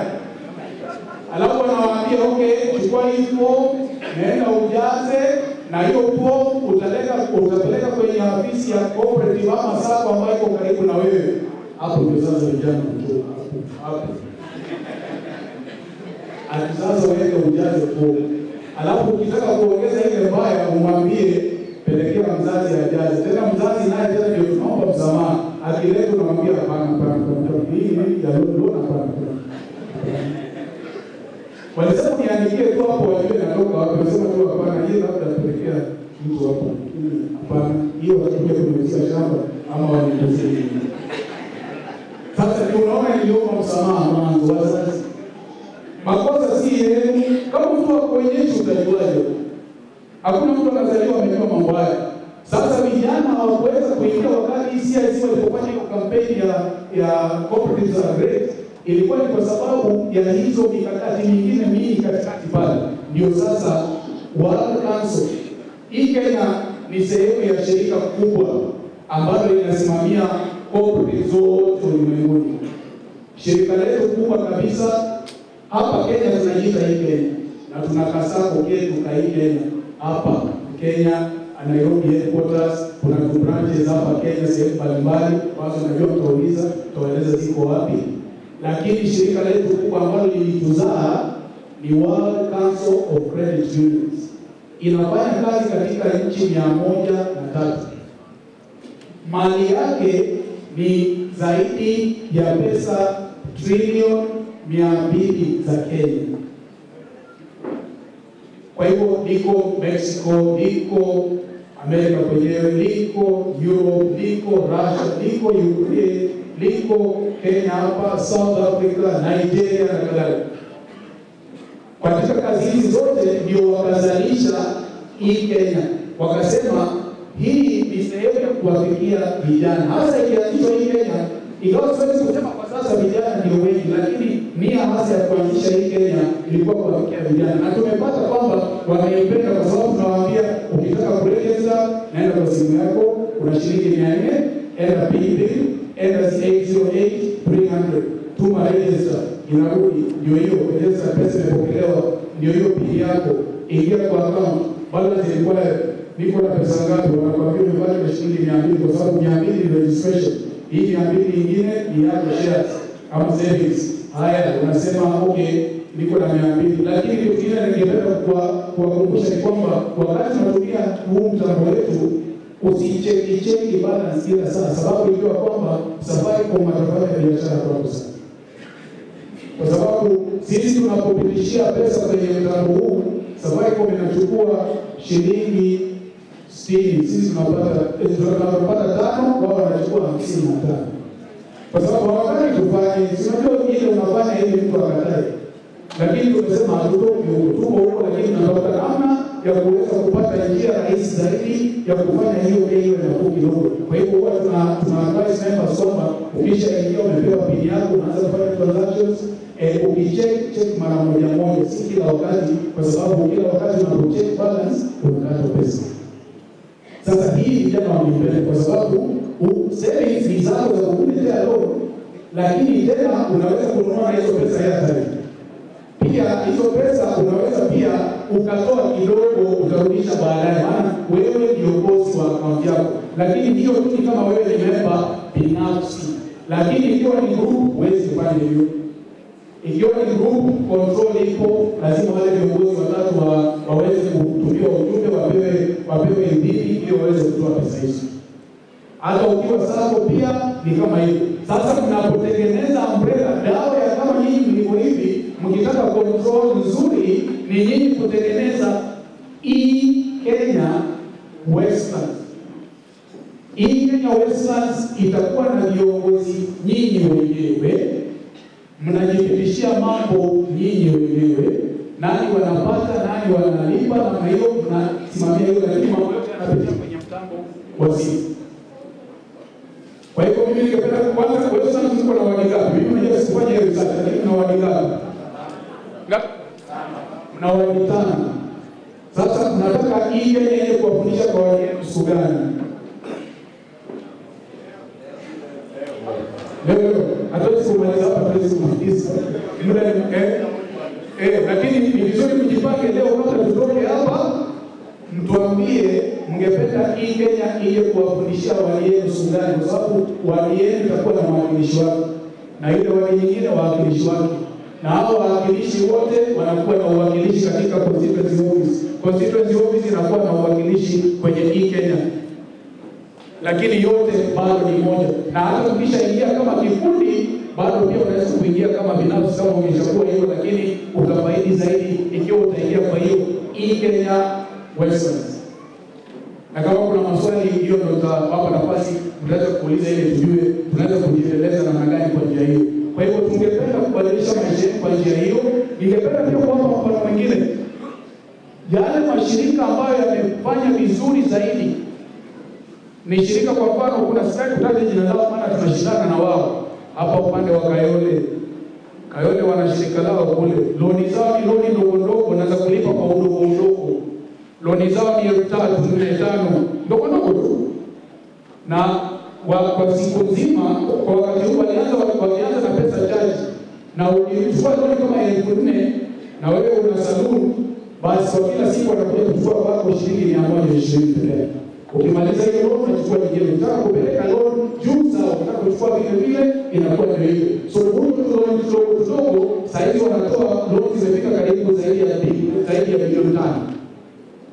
Kwa hiyo ndio watu wanajiendeleza hapa Nairobi kwetu. Kwa hiyo mkiwa katika shirika la Kenya, mbali na nyinyi kupata loan, pia ikiwa mtataka kwenda kuona ofisi labda ya kina Uwezo, ofisi ya kina Youth Enterprise Fund, na nyinyi kundi lenu linasema vizuri, mnaweka savings zenu vizuri, mnalipa loan zenu vizuri, tunaandika barua kama hii Kenya, tunasema sisi kama wazazi wa hili shirika la hii sako ya Westlands ya Kenya Westlands, tunaandika hii barua kutilia mkazo kwamba hizi pesa wanazoomba wanaweza kuzilipa na sisi tutawasaidia kuweza kuzilipa vizuri. So hiyo ndio mikakati ambayo tungependa nyinyi kama upande wa Westlands vijana tushirikiane kwa njia hiyo, tuende kiwango kingine. Sitaki kusema sana, najua nikisema sana nitaendelea kupitisha masaa, na ni maswali yenu ndio ningependa kusikia. Kama kuna kitu hujaelewa niulize, niweze kujibu. So ulize. Microphone ziko wapi? Joseph, zingine ziko wapi? Microphone ziko wapi? Swali moja kule pale ingine. Umetuelezea mambo kuuzia kule ni vizuri kuwe na liko uhuru. Hiyo tunajua. Haujatuelezea baada ya sisi kuweka hazina ambayo tutaiweka itavuna mara ngapi ikihitaji mkopo. Ndiyo, hiyo ni swali. Na tena hivi, hii pesa yetu itachukua muda gani ambao tunaita kwa kimombo processing period. Itachukua muda gani ili tupate mkopo sasa. Ndiyo, bado ni hii. Itachukua nini wakati tumeitisha mkopo? Kuna process we call the process charges, the administration, all those things. I think we can forget for ufupi alafu tuachie. Kwa majina mimi ni Joseph Obiango from Mountain Joab. Ile kitu nimependa kujua kuhusiana na hii Kenya ni ile malipo inalipa percentage kiasi gani, alafu na unapatiana loan kulingana na savings kiasi mara ngapi. Sawa. Asante. Haya. Kiasi cha pesa mara ngapi? Ningependa kujibu hivi. Sisi tunaangalia jinsi unavyo. Kitu cha kwanza, muda wa kukaa utakaa miezi mitatu. Unaweza kuomba loan baada ya miezi mitatu. Kitu cha pili ni kwamba tunaangalia kwa hiyo miezi mitatu ulikuwa unaweka na kutoa namna gani, kwa sababu unajua hii account haijafungwa ukiwa mtu binafsi wewe, lakini group tofauti. Hata ikiwa group ya tutaangalia hii group ilikuwa inaweka na kutoa kwa jinsi gani. Tukiona kwamba wewe kwa mfano ulipofungua 400, haya ukaweka 1000 ukatoa 500, siku ile nyingine ukatoa 100 hata siku ile nyingine ukaweka 2000 ukatoa 1000. So ukiangalia balance hapa iko na 1500, umeendelea na hiyo kufika mwezi wa 3. Tunaangalia unasema nimekuwa nikiweka nikitoa sahihi kwa account niko na 2000, na tukiangalia account yako kutoka kule nyuma tunaona umekuwa ukiweka na kutoa tu vizuri tu, hata pesa nzuri. Hata saa nyingine ukijaliwa unaweka nyingi hata 5000 hapo unatoa pole pole tena nyingi tena unajaza tena. Unaweza kuomba hata loan ya 10,000 tupatie. Tutaangalia vile umekuwa ukiweka pesa na bado yameeleza vizuri. Tena wakati mwingine tunakuomba utuletee M-Pesa statement. M-Pesa statement unaenda tu Safaricom customer care unalipa shilingi 100 wanakuprintia M-Pesa zako zote. Kwa mfano mimi naweza kuifanya kupitia kwa simu. Wale ambao wana smartphone kuna ile tunaita M-Ledger. Na ni free. Unaenda M-Ledger, download M-Ledger, inakupatia M-Pesa kutoka ile siku ulipata simu. Inakwambia wewe umetumia milioni 3, unajua wewe ni tajiri. Unajua hivyo? Naona hivyo M-Ledger. Unaenda tu kwa wale ambao wana zile hizi simu za kupanguza, tunaweza kupanguza. Ama mnazihitaji simu. Hizo ukiona hiyo wiko, download hiyo M-Ledger ya Safaricom, inakuonyesha statement zako zote, ulimtumia nani, ulitoa duka gani, uliweka duka gani, na kwa saa hiyo na ngapi, na kwa jumla tangu ununue hiyo simu yako 208 imepita pesa ngapi hapo inakwambia. Kwa hiyo sisi wakati tunakupatia loan tunaangalia vile umejiweka. Unaweza kuwa hata kwa mfano kuna loan moja nimepitisha juzi alipewa shilingi 50,000 lakini kwa akaunti yake alikuwa na shilingi 8,000. Lakini akapewa 50,000. So yule alikuwa anauliza mtu ana 8,000 peke yake amepataje 50,000? Lakini anamwambia bwana katangu huyu member awe bwana bila ameweka anatoa hata na biashara ya maana. Tena kuomba loan kwa sababu anahitaji. Kama wewe una pesa nyingi, kwa mfano kuna shirika nilikuwa na mchekesha balozi nimwambia kwamba kuna shirika group moja tuliopata kwa message za Christmas. Pesa ya Christmas 2.5 million. Hiyo ni bank na wakaambia hiyo ni bank. Sasa hii pesa ni kidogo. Sasa tunataka kuongeza nyingine 2 million. Tukue na 4.5 tupatie members. So hii bank kawaambia tufanye kazi nzuri. Sisi tunataka account ikuwe zero ndio uweze kuomba loan. Kama wewe uko na milioni 2 na unataka hata 500 mwezi kupatia. Lakini sisi kwa ile tunasema ndio usitoe zote Lakini kama umekuwa ukiweka na unatoa, lakini umekuwa ukiweka vizuri, unaweza pata loni kubwa tu kutegemea na ule mradi ambao uko nao. Kwa mfano, unaweza kuwa na pesa kidogo na unataka kuweka mradi wa kuku, na uko na soko, uko na oda umepewa maoda mahali fulani, soko mahali fulani, kama upeleke kuku 200 mwezi wa 6. Ukija hiyo loan tutakupatia, hata kama savings zako ni kidogo, bado tutakupatia hiyo loan hata mara 4 au mara 5 inawezekana. Lakini pia kama uwezo wako ni kidogo, unaweza pewa tu labda mara 2. Ama wakati mwingine wakwambia bwana, wewe kwa sasa hivi unaweza kupata loan kubwa, labda tukuongeze tu 1000 kadhaa. Kwa hivyo sisi loan zetu tunapeana namna hiyo. Sisi tumekujibu ndugu na yule kama bwana. Tumeelewa. Uliyokuwa unaweza mara ngapi? Unapewa mara times 1.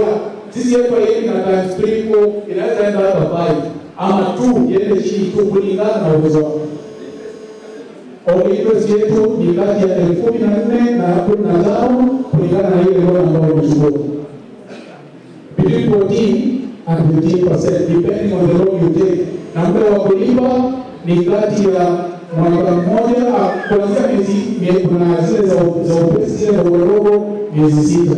Kuna zile zingine katikati mwaka mmoja, kuna zile zingine mwaka mmoja unusu, mwaka miaka 2 mpaka mwisho kabisa ile inachukua muda mrefu zaidi kwa nzito ni miaka 3. Alafu swali lingine niliuliza pia hizo simejibu. Security ya loan, sisi hatuni kushika kitu cha mtu na hatuwatembei watu na sukuria wala hatuwabomolei nyumba. Nasema hiyo kwa sababu mimi nilishaona, nimeona na mnawajua wale ukataka kusema wajua. Upewa watu sukuria lakini sikoa wanakuja na kupa kama hiyo. Hata mangazi ya mtu wao kupika mtu nazo unachukua hata kwa uzao. Sisi hatufanyi vitu kama hivyo, hatuchukui mali ya mtu, hatushiki ng'ombe ya mtu. Mimi kuna vijana kule kijijini kule na kutoka kule mashambani, vijana waliolewa mpaka nyumba, walikuja hapa Nairobi hapo huko kama ndio wanasema sana nasema mambo yetu. Kwa sababu kuna wale wanafikisha watu hapo wanaolewa watu nyumba watu kwa sababu hapo na mkopo. Sisi hatufanyi hivyo. Ni jinsi gani utapata garanta? Kitu cha kwanza, ikiwa grupu yako imesema huyo anafaa ni nzuri, ni sawa. Ukikosa kwa grupu labda wewe ni mtu binafsi tu na hujaombea kupitia kwa grupu ili mambo yako binafsi na unataka uangalie kidogo, pesa statement yako ni nzuri, tafuta tu mtu mmoja ambaye unamjua kama kuanza. Ukikosa na utaniambia nikikosa Nairobi atujui watu, basi chifu wa area yako akuwekee sahihi hapo, aweke sana hiyo inatosha. Leta tu pesa statement, leta barua ya chifu mahali kwa sababu kwa yangu chifu asaba sasa huyu ni kwa yangu namjua. Tosha wewe kuja na ile pesa statement na hiyo. Maana simu ukiwa na simu Kenya hakuna mahali unaweza kuficha. Si unajua sisi hapa kwa teknolojia wanajua mahali huko. Akitaka unless usime hiyo simu tupe kwa maji na wewe tumia simu nyingine na uwape Kenya kabisa na usimwone simu nyingine hapo. Lakini sisi upendelea kama ni unalipo tulisema unaweza lipa kidogo, si lazima iwe pesa nyingi. Ukiwa na 100 tupo huko, ukiwa 200 na mnaje ukiwa na pesa yako unapata hiyo loan malizi. Repayment imesema, kwa hivyo nafikiri maswali yenu matano nimeyajibu, ndio sababu kuna ile ambayo nimeacha nje naweza kusema tena.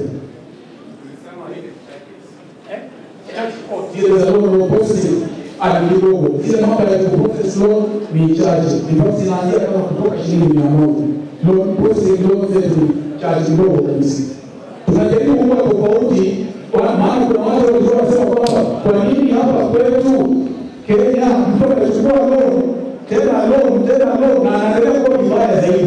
So hii Kenya inajaribu kufanya ile opposite. Chukua kwa loan maisha mchezo, chukua kwa loan nyingine maisha mchezo, ili mwanga miaka mitatu tunasema maisha mchezo. Sande, labda tuzungumzie kidogo ni kwa nini hizo charges haziko. Ni digital sako. Digital sako manake nini? Kulingana na hiyo swali ameuliza kuhusu charges. Asante. Sasa ndugu, sababu yenyewe hasa kwa nini tunafanya charges zozote hapa kubwa ni kwa sababu kila kitu kinapitia kwenye simu. Hata wakati kama ni loan si zaidi, kama loan yako si zaidi ya 90,000 inapitia pia kwa pesa yako.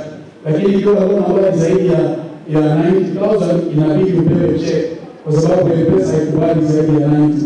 Sasa na gharama zetu ziko chini kwa sababu sisi hatujafungua maofisi ambayo tunalipa rent. Ati iko ofisi ya Uhuru lipa rent, iko ofisi Nyeri lipa rent, iko ofisi Kisumu lipa rent. Tuko tu na agents. So agent anakutembelea tu, hiyo inatosha. Kwa hivyo gharama zetu ziko chini, so hakuna sababu kwa nini tuweze kucharge pesa hii, maana hatuna gharama zingine za extra. Kwa hivyo charge zetu ziko chini kabisa. Halo, hamjambo? Vijana mpo? Haya, wacha tuanze. Karura mpo? High Ridge mpo? Kangemi mpo? Kitasuru mpo? Mountain View che? Asanteni sana, asanteni sana. Wangapi leo? Wangapi wamefurahia hii mkutano ya leo? Wangapi? Asanteni sana. Kitu ya kwanza nataka kuwashukuru kwa kujitokeza kwa wingi kuja kupata mawaidha ili mkitoka hapa, I'm sure you are better than you came, si ndio? Na mimi nilipokuja katika constituency ya Westlands, I had a purpose. Na purpose yangu ilikuwa ya kwamba I must leave Westlands better than I found it. And what is better leaving Westlands than empowering people? That is the most important thing that one can do. Na yangu na kwamba mimi nataka nikitoka, wale watu wanajiita masafaras lazima wawe na chapa mfukoni, si ndio?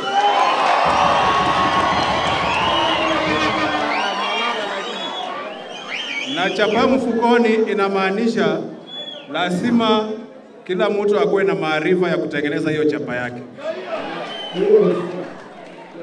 Na hayo maarifa inatokana na mipangilio kama hii ya leo. Wasungu wanasema failure to plan is planning to fail. Na sisi leo tukianzia hapa, hata wale mnania ya kuchukua mikopo ya Uwezo Fund, ya Youth Enterprise Fund na chapa zingine, kama haujajipanga, hiyo pesa haitakusaidia. Kweli ama wrong? I know from here, some of you fans of football, sijui kati ya Man U na Chelsea kani zaidi. Sawa.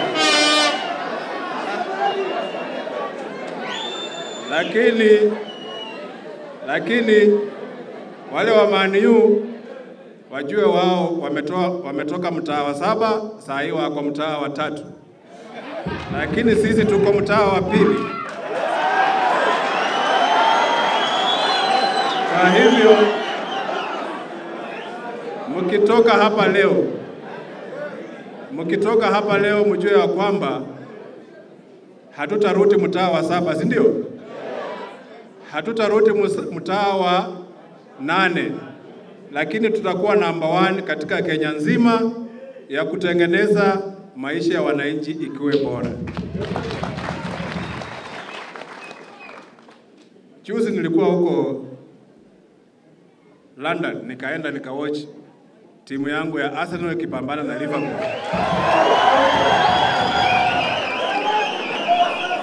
Lakini ile niliona huko, tukitengeneza hiyo mikakati hapa, hata Gor Mahia, hata AFC Leopards, hata Shapana sinaweza kuwa kama hizo timu.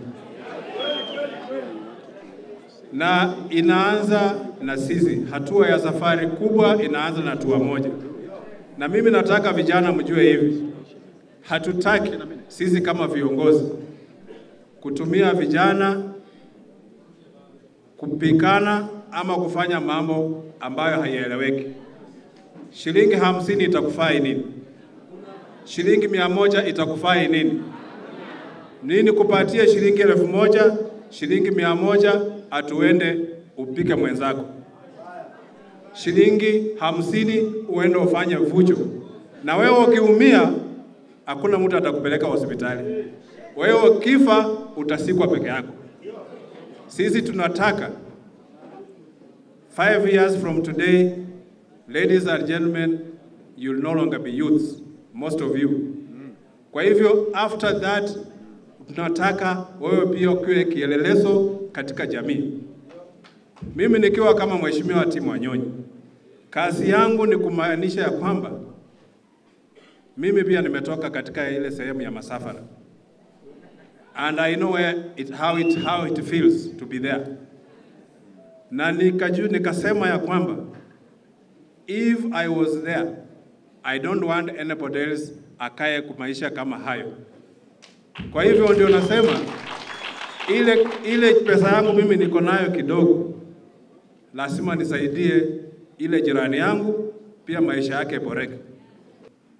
That means that today, hata wakitoka hapa, wakisema 5 years from today, 2 years from today, I don't want to be where I am.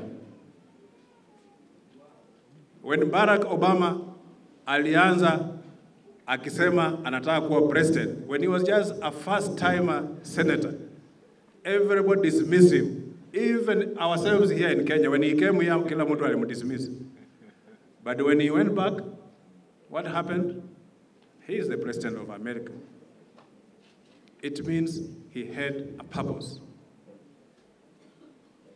Kwa hivyo, what you live your dream, ladies and gentlemen. And your dream, you know God created us with a lot of potential. Na if you lower yourselves, alafu waanza kufikiria vitu ndogo ndogo, hiyo ndio haikusaidii maishani. Dream big, aim high, in fact set your goals bigger than you can imagine you can reach. That is the only way you can reach there. Sawa sawa? Hata tukisema saa hii tuite Mathare United waende wacheze na Manchester United, tunajua tunaweza kupahatisha tukafunga, si ndio? Tunaweza. Tunaweza chukua Harambee Stars iende cheze na timu ya German, the German Machines, na tunaweza tukapahatisha tukafunga, si ndio? Tunaambia tu walieki, wewe kaa tu hapo penalty hapo penalty box. Alafu tunaambia yule ako huko nyuma, pika tu mpira mpaka kwa box. Na ikianguka hapo aliyecha akipata, anasukuma tu ndani. Si tumefunga? Na tunarudisha watu 10 tunasimama kwa goli, tunalinda goli yetu. Kumaanisha ya kwamba hawatafunga. Na sisi tutakuwa tumefanya nini? Tumeweka historia. Tulifunga German, world champions. Unajua in 1950 timu ya Uganda ilienda England. Na jamaa hawakuwa na viatu. Walikuwa wanacheza mguu tupu. Na walifunga timu ya England 3-1. Nani alisema is impossible? Impossible should never be in your vocabulary. Unasikia? Impossible should never be in your vocabulary. Ukilala ota ndoto ya kusema yote yawezekana. Ukiamka kesho unasema yote yawezekana. When I started campaigning, the first time niliapia kwa group kama hii, walikuwa na expect jamaa mwingine ya miraba mina aingie. Walikuwa na expect jamaa mwingine wale wa maswafu hivi. Lakini wakaona jamaa mwingine anajitokeza anachikokota na wheelchair. Watu wengi wakasema oh lai.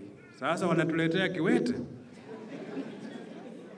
Lakini nilisema if you look at me, if you see my wheelchair before you see me, then you are missing the point.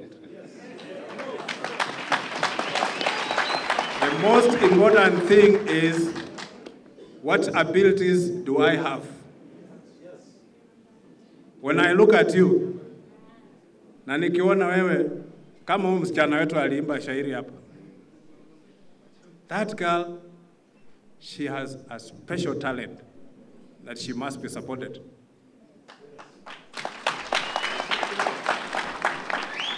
Kila mtu Mungu alimuumba na kipawa chake. Yule kijana ameimba hapa, yule wa Maniu, tunajua ana talanta yake. Ako na talanta yake, ingawa leo tunajua wanashindwa, si ndio?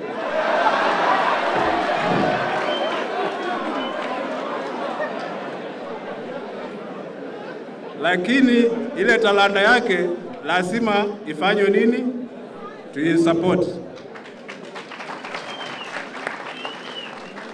You know, in this country, ladies and gentlemen, if you want to know that Kenya is a great country, in this country, we have all manner of exports. If you go to a country called Botswana, the whole civil service of Botswana ni wa Kenya. Look at this young man, Origi, playing for Belgium. He's a Kenyan, isn't it? Anacheza World Cup. Tume-export Lupita Nyong'o zaya kwa America, Hollywood. Tume-export Barack Obama, president wa America. Tuko na Victor Wanyama, anacheza England. Tuko na Marika. Tuko na Dennis Oliech. Kwa nini tusitoe zile vipawa hapa ndani? Na humu ndani kuna future member of parliament for Westlands. Humu ndani kuna future governor wa Nairobi. Humu ndani kuna future president of Kenya. Mnakubaliana? Aim higher, live your dream. Don't dream small. Humu ndani tunaweza kuwa na David Rudisha. Humu ndani tunaweza kuwa na another Victor Wanyama. Kwa hivyo vijana, the challenge, the ball is in your court. Let us move forward na tujipange. Mimi sipikani na mtu, mimi napikana vita yangu. Kwa hivyo nyinyi kama vijana wetu, you have my support. Whatever you decide to do from today, know you have my support. I will support you. Na wale viongozi wa every ward, everything you are going to arrange, I will make sure I'll facilitate hao walimu wafike kule. Because nataka nyinyi mkitoka hapa mjue kwamba you did not waste your time. Si ndio? You came here, mlikuwa na nia na mmepata ile mlikuja. Nikimalizia, nataka kuwahimiza hivi, Kenya yetu imewaka moto. Maharamia wameingia katika nchi yetu. Na sisi tunajua hawa maharamia wako wapi. Wananchi wa Kenya, if we cannot flush out these criminals, we might one day go the South African way. South Africa wameamua na mapanga, wanatembea wanatafuta wale wakora. Na tutawafukuza mpaka watoke Kenya, ili Kenya irudi penye ilikuwa. We want our country back. We want our country peaceful. We want our youth to live a normal life. Tunataka vijana wafanye biashara, waende shule, wafanye mambo yao, miaka ikifika uwe na familia yako. Si ndio? Na kitu ingine, pombe sio maisha. Ukikunywa pombe, unajua ina hadhara. Kwa sababu wengine wanajua ile mtu mlikuwa na yeye kwa darasa. Saa hiyo ukikutana na yeye anakaa kama mzee wa miaka 50. Kwa sababu ya pombe, si ndio? Na mtu asikunyweshe pombe ati ndio enda upike jirani. Mtu asikunyweshe pombe ati ndio enda utukane mheshimiwa timu. Mheshimiwa timu atukane mtu. mimi nafanya mambo yangu, na nataka tuseme hivi, yule mtu akikutuma enda tukana mwenzako, anza na yeye kwanza. Anza na yeye, mwambie yeye ni umbwa. Kwa sababu kwa nini anakutuma uende uchape mwingine? Chapa yeye kofi. Alafu useme sasa, acha niende zangu. Na utakuwa maliza. When Hitler wanted, akaita daktari akamwambia, kitu ya kwanza nataka patia familia yangu yote sumu ili tukufe pamoja. Ukimaliza nipe mimi. Daktari akafikiria akasema, Bwana Hitler, wewe ndio mkubwa wa familia, wacha tuanze na wewe. Na wakapatia akakufa peke yake. Kwa sababu yeye alitaka commit suicide na anataka commit suicide na family nzima. Hiyo inawezekana kweli? Kufa peke yako, si ndio? Kwa sababu dunia hii tulikuja njia moja, ulikuja peke yako. Nisiwachokeje sana. Nafikiria wameandaa chakula huko nje, nasema bon appetit, mwende mkule vizuri. Tutaenda tukitoka hapa, mjue ya kwamba tuko pamoja, mimi niko na nyinyi. Jambo lolote ambalo mko nalo, swala lolote, mko tayari, mnaweza kuniuliza, mnaweza kunifuata, hata huko nje tutaandamana tuongee, ama kwa ofisi ama mahali popote. Asanteni, Mungu awabariki.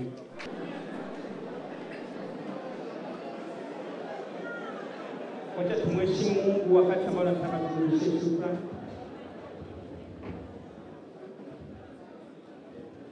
Ningeomba mwenye kofia ashike tu mkono kwa dakika 2, heshima tu.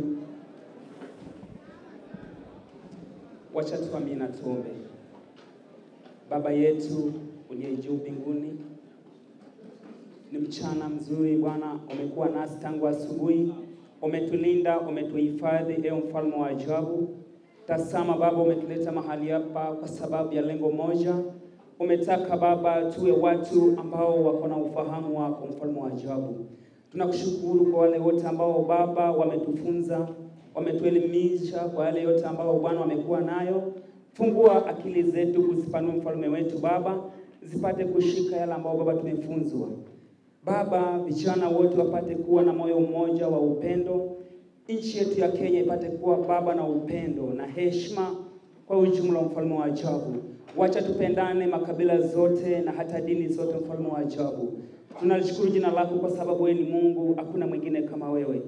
Baba, wakati huu naombea chakula ambao Baba kimeandaliwa Baba na wanao na wale ambao wanaenda kula wote, Bwana upate kuwabariki. Bariki kila mmoja atakayekula, mfalme wa ajabu, apate kupata nguvu za ukushifu na kutenda yale ambao inastahili katika machoni pako, mfalme wa ajabu. Tunaliheshimu jina lako Baba. Tunasema ni asante hata Baba kwa honorable wetu ambayo Baba ni timu Wanyonyi, upate kumpatia maisha mema, mipango miema katika constitution hii ya Westlands na vijana wote, mfalme wa ajabu. Maana wewe mwenyewe ukasema kiongozi anatoka kwako, mfalme wa ajabu, ukamuinue, ukambariki. Na ni katika jina kuu la Yesu tunaomba nikiamini. Haya, heshima ili tusimame tu wageni wetu wanapoondoka moja kwa moja. Muziki tafadhali, ule wa Kayamba Afrika. Na vijana tutaondokea huu mlango, tutakuwa na foleni mbili. Hawa ambao wako katikati